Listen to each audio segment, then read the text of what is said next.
Veja bem, falar em país, o que a gente vê hoje são estudos e isso vem crescendo cada vez mais. Na verdade, esse habeas corpus, ele só foi a aplicação de uma lei recente no nosso país, que é o marco regulatório da primeira infância. E o Brasil, ele é até um país um tanto quanto, ele acompanha as novidades que a gente tem nessa esfera em termos de legislação. O difícil mesmo é a implementação. Nisso a gente tem deixado a desejar. Então, o que o Supremo decidiu essa semana que passou já estava em vigor desde o ano passado, quando foi colocado em vigor esse marco da primeira infância. Mas como gerou toda uma agitação entre a sociedade brasileira, se esperou esse pronunciamento do STF sobre como ele interpretaria esta lei. Então, já existe a lei, agora só foi estabelecida. E hoje, como assistente social, como pensando no cuidado tanto das famílias, especialmente como crianças, quais são os benefícios de fato para as mães e especialmente para as crianças? A qualidade, né, da criança em ser educada no seio familiar, num ambiente mais tranquilo, né, mesmo que a mãe estando presa, ela vai ter o convívio com outros familiares. Só um minutinho. Até então, quando do nascimento dessa criança, ficava quanto tempo junto às mães? Varia, né, de cada local, porque depende do que a cidade tem condições de oferecer. Então, Belo Horizonte... do próprio sistema ali, né? Exato. Belo Horizonte tinha aqui um local que fica em Vespasiano, a gente fala Belo Horizonte, mas fica Vespasiano, que acolhia essas mães até o período da amamentação e depois da amamentação, de 6 meses a 1 ano, e depois a criança era encaminhada. Mas no interior de Minas isso não existe, por exemplo. E ficava como? Aí ficava uma situação complicada da interpretação de cada magistrado. Se já tirava a criança de imediato, se deixava por um tempo só até amamentar, onde que ia deixar. Essas crianças, em prioridade, elas eram encaminhadas para quem e como? Geralmente eles procuravam encaminhar para as famílias, né?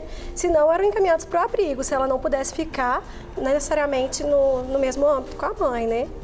Isso era prejudicial, na verdade, porque todo mundo bem sabe que a amamentação durante 6 meses ela é primordial para o tratamento de uma criança, né? Mas é importante a gente destacar que para amamentar a mãe tem que estar numa condição tranquila também, porque senão ela não consegue amamentar. E uma mãe presa muitas vezes, ela não conseguia amamentar.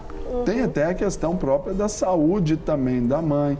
Por exemplo, guardadas as devidas proporções, o meu filho mais velho, ele nasceu no mês de setembro, onde a minha esposa estaria formando em dezembro. Então, estava naquela fase, assim, de mau humorgrafia, não tem isso? E tinha que fazer, ela estava estudando numa sala que era no 3º andar, então tinha que subir 3. E era muito difícil, até que o menino nasceu, ela fez muitas provas, mas dada a pressão, o leite secou. Exato, eu vivi uma situação semelhante. A minha filha foi prematura e meu esposo infartou logo em seguida, quando ela tinha 20 dias. Então, essa questão externa, ela muitas vezes vai dificultar a amamentação dessa mãe. Uma mãe, numa situação de prisão, ela não tem muitas vezes essa condição de amamentar, né? Eu gostaria também de sugerir que nós pensássemos sobre que contexto se dá o encarceramento de mulheres no nosso país, né?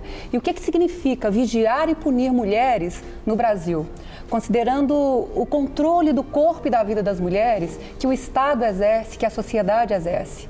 Mais que isso, pensar esse contexto em um país onde nós mulheres somos mais da metade da população. Além de nós sermos mais da metade da população, somos nós que damos à luz a outra metade. E apesar disso, nós ainda somos vítimas de violências, discriminações no cotidiano e que variam de acordo com a geração, de acordo com a raça, com a classe. E o que significa o encarceramento dessas mulheres? Principalmente na condição de mães. Então aqui a gente está tratando da questão de direitos não só de mulheres, em que situações que levaram, e se o processo de vigiar e punir, por que se encarcera? Qual que é o objetivo final de ressocialização? E que ação é possível quando uma mulher grávida ou com um filho de até 12 anos vive e experimenta essa situação? Aí, então, eu pergunto para vocês, hoje, além de ter sido colocado ali, como eu falei no início, foi colocado para mulheres que ainda não foram condenadas. Sim. Então já tem uma condição.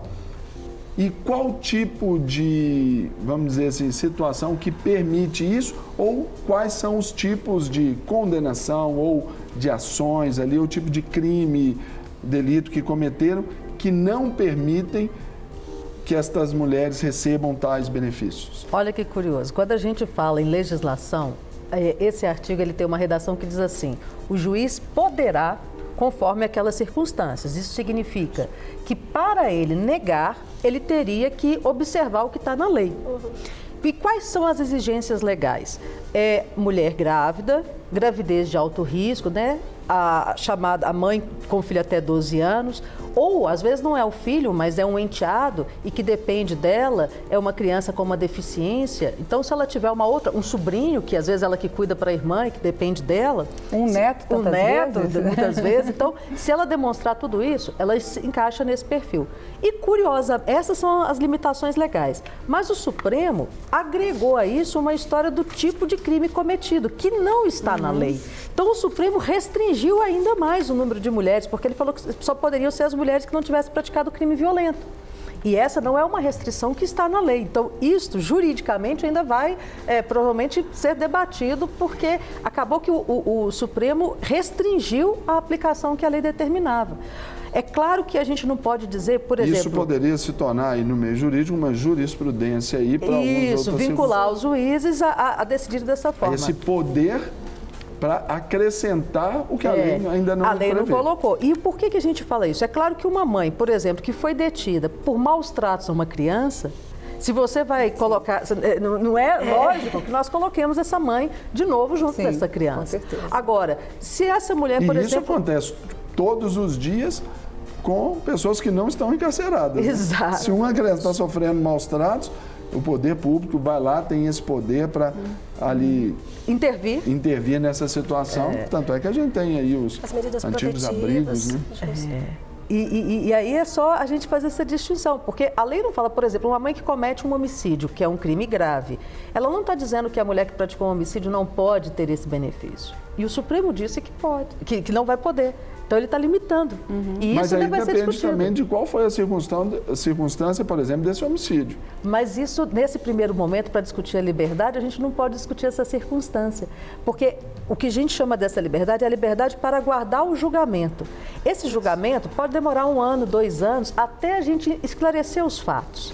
E ainda que se ressaltar a questão de que a prisão domiciliar não significa que ela foi liberada livre, de uma certa forma. Fica restrita, né? É simplesmente uma alteração de uma situação específica. É prisão domiciliar. Isso precisa ser levado em consideração também, né? E isso aí traz na cabeça de muita gente muita confusão. Sim, né? e muita distorção, né? Distorção. Nós vamos colocar ali agora na tela, só para nortear aqui para o nosso telespectador ou pontuar ao nosso telespectador, os principais pontos dessa medida para que vocês comentem segundo a área de cada uma de vocês. E o primeiro ponto está aí na tela para você, que vale para mulheres presas preventivamente, grávidas ou mães de crianças de até 12 anos ou que tenham filhos deficientes. Essa medida, ela visa o cuidado, assim, a proteção já, cumprindo o que o ECA determina do cuidado com a criança ou adolescente?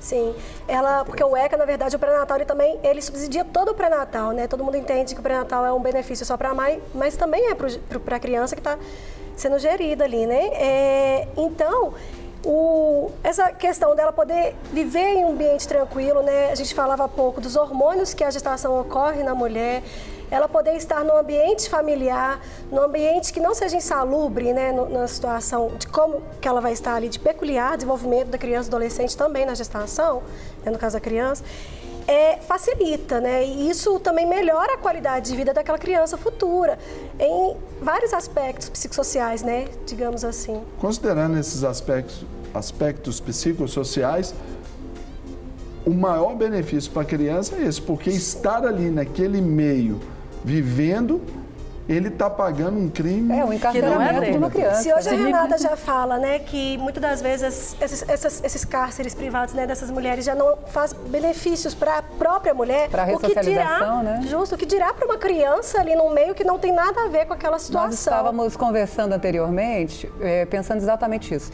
Se o encarceramento, na forma como a gente pensa a questão da prisão no Brasil, que é de ressocialização e preparo para que a pessoa, mulher ou homem, tenha condições de voltar para o convívio social, que situação é aquela?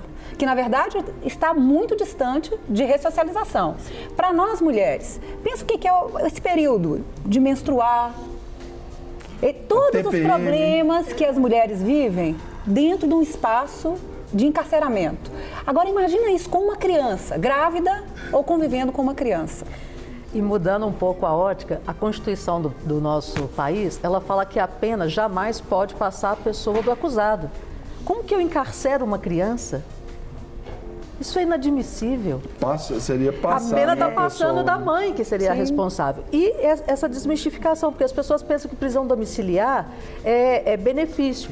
Na verdade, há uma dificuldade do nosso sistema ainda de fazer um monitoramento, mas é prisão. Sim.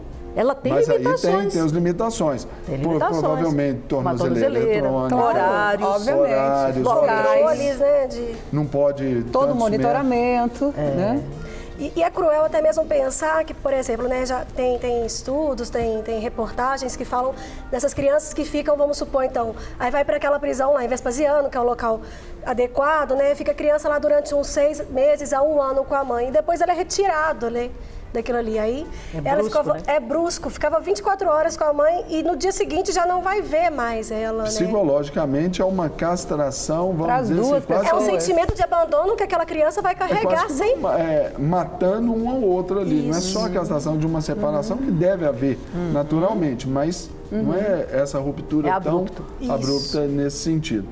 Um outro ponto dessa daí, que aqui já foi comentado, mas só para a gente passar ao nosso telespectador, dessa medida que é válida apenas para detentas que aguardam julgamento e não tenham cometido crimes de violência ou grave ameaça. Aqui, eu particularmente, já como advogada, eu vou caminhar um pouco na contramão do que o Supremo decidiu nesse caso. Então, eu acredito que eu e muitos outros colegas e promotores comprometidos com a ideia de que a proteção é para a criança, nós provocaremos as instâncias através dos recursos específicos, dizendo por que somente a mulher que ainda não foi condenada? Se é prisão, por que ela não pode cumprir essa pena no regime domiciliar? Porque se o foco é a proteção da criança, então, se mudou o paradigma, eu tenho que pensar que isso poderia se estender. Basta o nosso sistema se regularizar para isso, para ter esse monitoramento, como a gente acabou de dizer. É uma reeducação, né? Porque tanto a mãe provisória, que está presa provisória é um problema, mas a mãe condenada também. Sim. Então, esse é o ponto. O problema continua o mesmo e infringe a lei no mesmo ponto. É que a lei só foi alterada nessa da prisão provisória, mas nós veremos daqui a pouco, através dos recursos que são cabíveis, essa provocação para que aí se forme uma jurisprudência. E a outra questão, essa está falando, é dos crimes violentos que a gente já comentou, que acabou havendo uma restrição do STF que a lei não exige. Portanto, a princípio, a gente vê aí uma dificuldade. Então, provavelmente nós teremos recursos dos institutos que são cabíveis para dizer, o Supremo, é isso mesmo? Porque julgou uma turma, nós temos a outra turma, tem o colegiado. Então, vamos dizer assim, olha, é isso mesmo? Vocês vão restringir onde a lei não restringiu? Porque senão o judiciário está infringindo a área do legislativo. E essa harmonia dos poderes é importante. Aí eu vou... Para receber todas as novidades do canal, inscreva-se e se curtir o vídeo, clique em gostei. Aproveite para acompanhar a Rede Super nas redes sociais.